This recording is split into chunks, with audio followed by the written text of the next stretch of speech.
BMCRI ಹಾಸ್ಟೆಲ್ನ ಇಬ್ಬರು ವಿದ್ಯಾರ್ಥಿನಿಯರಿಗೆ cholera ಸೋಂಕು ದೃಢಪಟ್ಟಿದೆ. ಬೆಳಗ್ಗೆ ಓರ್ವ ವಿದ್ಯಾರ್ಥಿನಿಯಲ್ಲಿ ಕಾಲಾರ ಸೋಂಕು ದೃಢಪಟ್ಟಿದ್ದು, ಇದೀಗ ಮತ್ತೋರ್ವ ವಿದ್ಯಾರ್ಥಿನಿಗೆ ಕಾಲಾರ ಪಾಸಿಟಿವ್ ಬಂದಿದೆ. ಅಸ್ವಸ್ಥ 49 ವಿದ್ಯಾರ್ಥಿನಿಯರ ಪೈಕಿ ಇಬ್ಬರಿಗೆ ಈಗ ಸೋಂಕು ದೃಢಪಟ್ಟಿದ್ದು, ಬೆಂಗಳೂರು ವೈದ್ಯಕೀಯ ಕಾಲೇಜಿನ ಇಬ್ಬರು ವಿದ್ಯಾರ್ಥಿನಿಯರಲ್ಲಿ ಸೋಂಕು ಈಗ ದೃಢಪಟ್ಟಿದೆ. ವಿಕ್ಟೋರಿಯಾ ಆಸ್ಪತ್ರೆಯಲ್ಲಿ ಅಸ್ವಸ್ಥ ವಿದ್ಯಾರ್ಥಿನಿಯರಿಗೆ ಚಿಕಿತ್ಸೆಯನ್ನು ಕೂಡ ನೀಡಲಾಗ್ತಾ ಇದೆ. ಬೆಂಗಳೂರು ವೈದ್ಯಕೀಯ ಕಾಲೇಜಿನಲ್ಲಿ ಕಾಲಾರ ಪತ್ತೆ ಹಿನ್ನೆಲೆಯಲ್ಲಿ ಬೆಂಗಳೂರು ಮೆಡಿಕಲ್ ಕಾಲೇಜಿನ ಹಾಸ್ಟೆಲ್ ಅಡುಗೆ ಮನೆಯನ್ನ ಸೀಸ್ ಮಾಡಲಾಗಿದೆ. ಹಾಸ್ಟೆಲ್ ವಿದ್ಯಾರ್ಥಿಗಳಿಗೆ ಹೊರಗಿನಿಂದ ಊಟದ ವ್ಯವಸ್ಥೆಯನ್ನ ಮಾಡಲಾಗಿದೆ. ಒಟ್ಟಾರೆಯಾಗಿ ಬಿಎಂಸಿಆರ್ಐ ಹಾಸ್ಟೆಲ್ನ ಇಬ್ಬರು ವಿದ್ಯಾರ್ಥಿನಿಯರಿಗೆ ಕಾಲಾರ ಸೋಂಕು ದೃಢಪಟ್ಟಿದ್ದು, ರಾಜ್ಯದ ಜನತೆಗೆ ಇದೀಗ ಕಾಲಾರ ಆತಂಕ ಶುರುವಾಗಿದ್ದು, ಮೆಡಿಕಲ್ ಕಾಲೇಜ್ ಹಾಸ್ಟೆಲ್ನಲ್ಲಿ ಕಾಲಾರ ಸ್ಫೋಟಗೊಂಡಿದೆ. ಬಿಎಂಸಿಆರ್ಐ ಬಾಲಕಿಯರ ಹಾಸ್ಟೆಲ್ನಲ್ಲಿ ಇಬ್ಬರು ವಿದ್ಯಾರ್ಥಿಯರಿಗೆ ಈಗಾಗಲೇ ಸೋಂಕು ದೃಢಪಟ್ಟಿದೆ.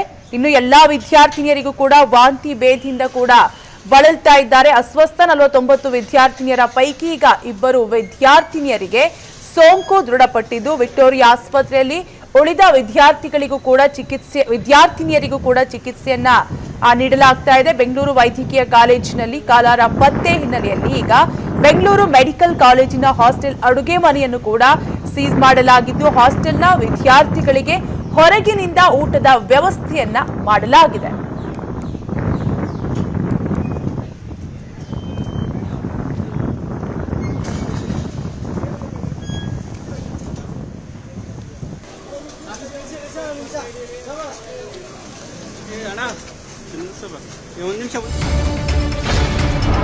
ಕಾಲಾರ ಪತ್ತೆ ಹಿನ್ನೆಲೆ ಮಹಿಳಾ ಆಯೋಗದಲ್ಲಿ ಕೇಸ್ ದಾಖಲಾಗಿದೆ. ಹಾಸ್ಟೆಲ್ ಆಡಳಿತ ಮಂಡಳಿಗೆ ಮಹಿಳಾ ಆಯೋಗ ನೋಟಿಸ್ ನೀಡಿದ್ದು, ಮಹಿಳಾ ಆಯೋಗದ ಅಧ್ಯಕ್ಷೆ ನಾಗಲಕ್ಷ್ಮಿ ಚೌಧರಿ ಹೇಳಿಕೆಯನ್ನ ನೀಡಿದ್ದಾರೆ. ರಿಪೇರಿಯಲ್ಲಿರುವ ವಾಟರ್ ಟ್ಯಾಂಕ್ನ ನೀರನ್ನೇ ನೀಡಿದ್ದಾರೆ. ಹಾಸಿಗೆಯಲ್ಲಿ ತಿಗಣೆ ಇತ್ತೆಂದು ವಿದ್ಯಾರ್ಥಿನಿಯರು ಹೇಳಿದ್ದಾರೆ. ಈಗ ಸುಮೋಟೋ ಪ್ರಕರಣ ದಾಖಲು ಮಾಡಲಾಗಿದೆ. ಒಂದು ವಾರದಲ್ಲಿ ಸಮಸ್ಯೆ ಬಗೆಹರಿಸಲು ಹೇಳಿದ್ದೇನೆ ಅಂತ ನಾಗಲಕ್ಷ್ಮಿ ಚೌಧರಿ ಹೇಳಿಕೆಯನ್ನ ನೀಡಿದ್ದಾರೆ. ಮೆಡಿಕಲ್ ಕಾಲೇಜಿನಲ್ಲಿ ಕಾಲಾರ ಪತ್ತೆ ಹಿನ್ನೆಲೆಯಲ್ಲಿ ಮಹಿಳಾ ಆಯೋಗದಲ್ಲಿ ಕೇಸ್ ದಾಖಲಾಗಿದ್ದು, ಹಾಸ್ಟೆಲ್ ಆಡಳಿತ ಮಂಡಳಿಗೆ ಮಹಿಳಾ ಆಯೋಗ ನೋಟಿಸ್ ನೀಡಿದೆ. ಮಹಿಳಾ ಆಯೋಗದ ಅಧ್ಯಕ್ಷೆ ನಾಗಲಕ್ಷ್ಮಿ ಚೌಧರಿ ಹೇಳಿಕೆಯನ್ನ ನೀಡಿದ್ದಾರೆ.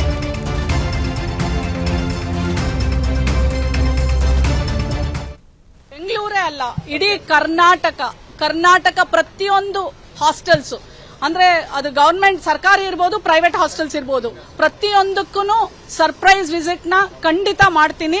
ಅಂಡ್ ಅಫ್ಕೋರ್ಸ್ ವಿತೌಟ್ ಏನ್ ಹೇಳ್ತಾರಲ್ಲ, ಇಮಿಡಿಯೇಟ್ಲಿ ನಾವು ನಮ್ಗೆ ಅದು ಇದಿದೆ ಸುಮುಟೋ, ನಾವು ಇಮಿಡಿಯೇಟ್ಲಿ ನಾವೇ ಇದು ಮಾಡಬಹುದು, ಕೇಸ್ ಮಾಡಬಹುದು ಮಾಡಿ ಅದರ ಬಗ್ಗೆ ಅವ್ರಿಗೆ ಮಕ್ಕಳಿಗೆ ಯಾವುದೇ ತರ ಅನಾನುಕೂಲ ಆಗದೆ ಇರೋ ತರ ಮುಂದಿನ ದಿನಗಳಲ್ಲಿ ಐ ವಿಲ್ ಟೇಕ್ ಕೇರ್. ನಾವು ಹೋದಾಗ ಚೆಕ್ ಮಾಡಿದಾಗ ಅಲ್ಲಿ ನಾವು ಸುಮೋಟೋ ಮಾಡಬಹುದು, ನಾವೇ ಖುದ್ದಾಗಿ ಕಂಪ್ಲೇಂಟ್ ಲಾಡ್ಜ್ ಮಾಡಿ ನಾವು ಕೇಸ್ ಮಾಡ್ಕೋಬಹುದು.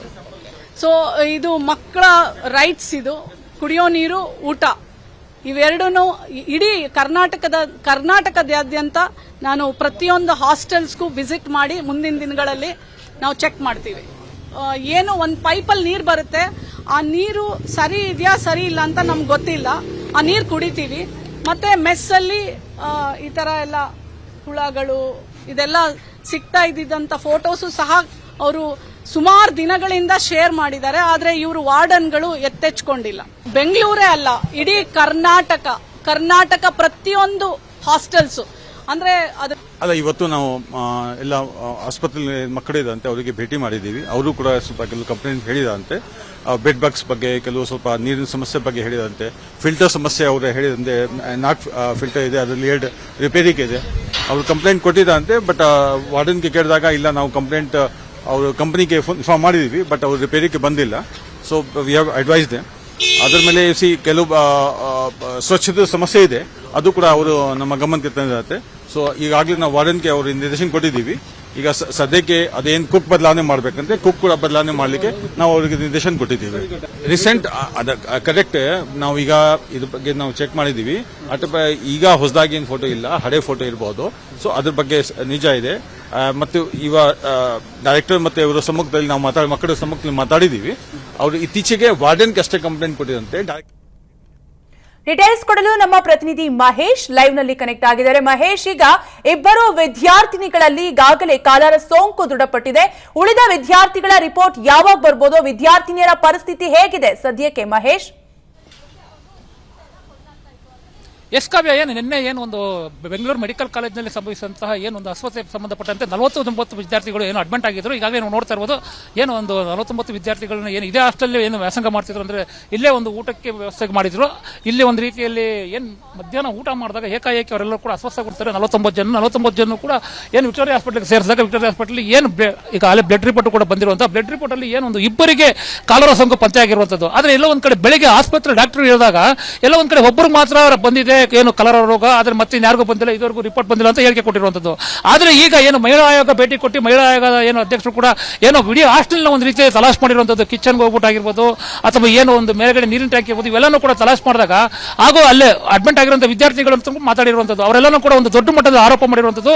ಈ ಹಿಂದೆನೂ ಕೂಡ ನಾವು ವಾರ್ಡನ್ಗೆ ನಾವು ಇದು ಕೊಡ್ತಾ ಇದ್ದ ಕಂಪ್ಲೇಂಟ್ ಕೊಡ್ತೀರಾ, ಅದೇ ಕಾರಣಕ್ಕೂ ಕೂಡ ವಾರ್ಡನ್ ನಮಗೆ ಪರಿಸ್ಥಿತಿಗೆ ಸರಿಯಾಗಿ ಇದು ಮಾಡ್ತಾ ಇರಲಿಲ್ಲ. ಆ ಹಿನ್ನೆಲೆಯಲ್ಲಿ ಇವತ್ತು ಈ ಘಟನೆ ನಡೆದಿರುವಂತದ್ದು ಅಂತಾನು ಕೂಡ ಹೇಳಿಕೆ ಕೊಟ್ಟಿರುವಂತದ್ದು. ಆದ್ರೆ ಮುಖ್ಯವಾಗಿ ಇಲ್ಲಿ ಮಹಿಳಾ ಆಯೋಗದ ಅಧ್ಯಕ್ಷರ ಅಲ್ಲಿ ಸ್ಥಳೀಯರು ಹೇಳಿಕೆ ಕೊಟ್ಟಿರುವಂತಂದ್ರೆ ವಿದ್ಯಾರ್ಥಿಗಳು ಹೇಳಿಕೆ ಕೊಟ್ಟಿರೋದು ಏನು ಅಂದ್ರೆ, ನಮ್ಮ ವಾರ್ಡ್ಗಳಲ್ಲಿ ಒಂದು ರೀತಿಯಲ್ಲಿ ತಿಗಣೆ ಜಿರ್ಲೆ ಇವೆಲ್ಲನೂ ಇದೆ. ಅಡಿಗೆ ಮನೆಯಲ್ಲೂ ಕೂಡ ಒಂದು ದೊಡ್ಡ ಮಟ್ಟದಲ್ಲಿ ಒಂದು ರೀತಿಯಲ್ಲಿ ಸ್ವಚ್ಛತೆ ಇಲ್ಲ. ಆಮೇಲೆ ಅಲ್ಲಿ ಎಲ್ಲಾನು ಜಿರ್ಲೆಗಳನ್ನು ಕೂಡ ಇದೆ ಅಂತ ಕೂಡ ಅವರು ಹೇಳಿಕೆ ಕೊಟ್ಟಿರುವಂತದ್ದು. ಈ ಎಲ್ಲಾನು ಕೂಡ ಆಧಾರವನ್ನು ಕ್ರೋಢೀಕರಿಸಿ ಇವತ್ತೇನೋ ಒಂದು ಮಹಿಳಾ ಆಯೋಗದವರು ಕೂಡ ಒಂದು ರೀತಿಯಲ್ಲಿ ಎಲ್ಲಾನು ಕೂಡ ಚೆಕ್ ಮಾಡಿಬಿಟ್ಟು ಇವಾಗ ಒಂದು ಹಾಸ್ಟೆಲ್ ಇರುವಂತ ಒಂದು ಅಡಿಗೆ ಮನೆಯನ್ನು ಸೀಸ್ ಮಾಡಿರುವಂತದ್ದು. ಹಾಗೂ ಈಗ ಬೇಕಾದಂತ ಅವರಿಗೆ ಬೇಕಾದಂತ ಊಟ ವಸತಿ ಎಲ್ಲಾನು ಕೂಡ ಬೇರೆ ಕಡೆ ಒಂದು ಕೂಡ ಅನುಕೂಲ ಮಾಡಿಕೊಡ್ತಾ ಇರುವಂತದ್ದು. ಇನ್ನು ಉಳಿದಂತೆ ಈಗ ವೈದ್ಯಕೀಯ ಇಲಾಖೆ ಪ್ರಧಾನ ಕಾರ್ಯದರ್ಶಿ ಕೂಡ ಆಗಮಿಸಿ ಅವರು ಕೂಡ ಒಂದು ರೀತಿಯಲ್ಲಿ ಎಲ್ಲಾನು ಕೂಡ ಚೆಕ್ ಮಾಡ್ತಾ ಇರುವಂತದ್ದು. ಅವರು ಕೂಡ ಒಂದು ಹೇಳಿಕೆ ಕೊಟ್ಟಿರುವಂತದ್ದು. ವಾರ್ಡನ್ ಮಾತ್ರ ಕಂಪ್ಲೇಂಟ್ ಕೊಟ್ಟಿದ್ದಾರೆ, ನಮ್ಗೆ ಯಾರು ಕೂಡ ಕಂಪ್ಲೇಂಟ್ ಕೊಟ್ಟಿಲ್ಲ. ಇವತ್ತು ಒಂದು ಕಂಪ್ಲೇಂಟ್ ನಾವು ಸೋಮವಾರ ಪ್ರಕಾರ ದೂರು ದಾಖಲು ಮಾಡಿಕೊಂಡು ಅವ್ರ ಮೇಲೆ ಕ್ರಮ ಕೈಗೊಳ್ತೀವಿ. ಸದ್ಯಕ್ಕೆ ಇಬ್ಬರಿಗೆ ಕಾಲರ್ ಪತ್ರ ಆಗಿದೆ ಅಂತ ಕೂಡ ಹೇಳಿಕೆ ಕೊಟ್ಟಿರುವಂತದ್ದು. ಕಾವ್ಯ, ಥ್ಯಾಂಕ್ ಯು ಮಹೇಶ್ ಡೀಟೇಲ್ಸ್ಗಾಗಿ. ಅನುಕ್ಷಣದ ಸುದ್ದಿಗಳಿಗಾಗಿ ವಿಸ್ತಾರ ನ್ಯೂಸ್ ಯೂಟ್ಯೂಬ್ ಚಾನೆಲ್ ಸಬ್ಸ್ಕ್ರೈಬ್ ಮಾಡಿ. ಹೊಸ ಸುದ್ದಿಗಳ ನೋಟಿಫಿಕೇಶನ್ಗಾಗಿ ಬೆಲ್ ಐಕಾನ್ ಕ್ಲಿಕ್ ಮಾಡಿ. ಲೇಟೆಸ್ಟ್ ಅಪ್ಡೇಟ್ಸ್ಗಾಗಿ www.vistaranews.com ವೆಬ್ಸೈಟ್ಗೆ ವಿಸಿಟ್ ಮಾಡಿ. ಅಂಗೈಯಲ್ಲೇ ಜಗತ್ತಿನ ಸುದ್ದಿ ತಿಳಿಯಲು ವಿಸ್ತಾರ ನ್ಯೂಸ್ ಕನ್ನಡ ಆಪ್ ಡೌನ್ಲೋಡ್ ಮಾಡಿ.